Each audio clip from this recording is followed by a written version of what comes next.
Job 23 8 മുതൽ 10 വരെയുള്ള വാക്യങ്ങൾ. ഇതാ ഞാൻ മുമ്പോട്ട് പോയാൽ അവിടുന്ന് അവിടെയില്ല, പുറകോട്ട് പോയാലും അവിടുത്തെ കാണാൻ സാധിക്കുകയില്ല.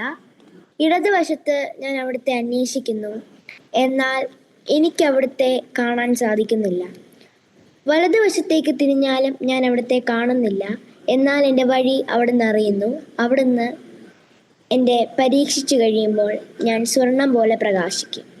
ജോബിനെ ദൈവം പരീക്ഷിക്കുമ്പോൾ ജോബ് പറയുന്നൊരു വാക്യമാണിത്. ജോബ് അത്രയും നീതിമാനായ ഒരു മനുഷ്യനാണ്. ജോബ് ഒരിക്കലും ദൈവത്തെ കൈവിടുകയില്ല, പ്രാർത്ഥിച്ചുകൊണ്ടേയിരിക്കുക. അപ്പം നമ്മുടെ ജീവിതത്തിൽ നമ്മൾ അങ്ങനെ തന്നെ ആയിരിക്കണം. നമ്മൾ എത്ര പ്രതിസന്ധിയിലായിരിക്കും, എത്ര കഠിന ആയിരുന്നാലും നമ്മളിങ്ങനെ പ്രാർത്ഥിച്ച് നമുക്കൊരു വിശ്വാസം കാണണം. ദൈവം നമ്മുടെ കൈ വിടുകയില്ല, ദൈവം നമ്മുടെ കൈ വിടുകയില്ല എന്നുള്ളൊരു വിശ്വാസം എപ്പോഴും നമ്മുടെ ഉള്ളിൽ ഉണ്ടായിരിക്കണം. എനിക്കിങ്ങനെ പെട്ടെന്നൊരു വചനം കിട്ടിയതാണ്.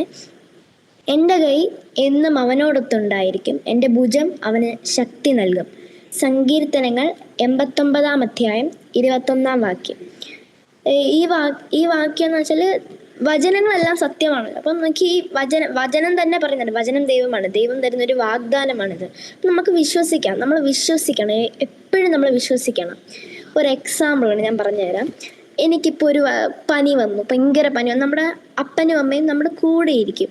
എന്ന് വെച്ചാൽ ഇപ്പം അത്ര കെയർ തരും അവർ. ഒരു ചെറിയൊരു ഇപ്പം ഞാൻ ഇന്നൊരു ഐസ്ക്രീം കഴിച്ചു, അപ്പം എനിക്ക് അപ്പം തന്നെ ചൂടുവെള്ളം തരും, എന്തേലും അപ്പം അത്രയ്ക്ക് കെയറിങ് തരാണ് അപ്പനും അമ്മയും.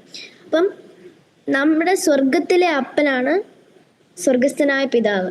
അപ്പം ഇവിടെ മനുഷ്യരായ നമ്മുടെ ഭൂമിയിലെ അപ്പനും അമ്മയും തരുന്നതിനേക്കാളും 2 ഇരട്ടി സ്നേഹം സ്വർഗസ്ഥനായ പിതാവ് തരുന്നുണ്ട്. അപ്പം ദൈവം കൈവിടുമോ? നമുക്ക് അങ്ങനെ പറയാനേ സാധിക്കില്ല. ദൈവം നമ്മുടെ കൂടെ തന്നെ ഉണ്ടായിരിക്കും. ദൈവം ഒരിക്കലും നമ്മുടെ കൈവിടുകയില്ല.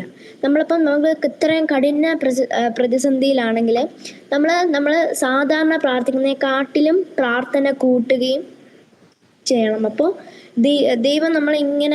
ദൈവം എപ്പോഴും നമ്മുടെ കൂടെയുണ്ട്. ദൈവം ഒരിക്കലും നമ്മുടെ കൈവിടുകയില്ല. അപ്പം ആ ഒരു വിശ്വാസം ഉണ്ടാവണം. ആമേൻ.